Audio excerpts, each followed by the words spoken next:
As someone who's involved in organized atheism, who hangs out with people for whom science and scientifically informed reasoning are very important, maybe even central components of their worldview, I encounter these kinds of arguments all the time.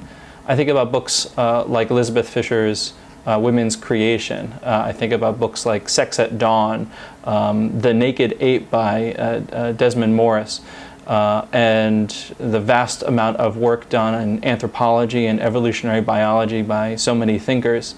And these are touchstones in the secular community. When we want to talk about the roles and responsibilities, the possibilities for men and women, for gender dynamics in society, those are our touchstones, not theological texts, not scripture. So science informs it. However, so much of the work that's done to convert scientific evidence into socially relevant facts or socially relevant notions is kind of magic work. It's make-believe work. It's non-persuasive work. The science stops very shortly after the science books and the science articles, and what begins after that is an entirely more malleable and imaginative and problematic text, if you will, of social thinking.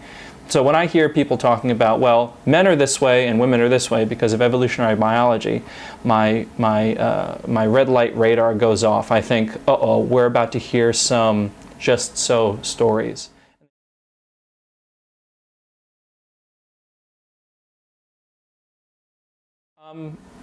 I get why people find it so plausible.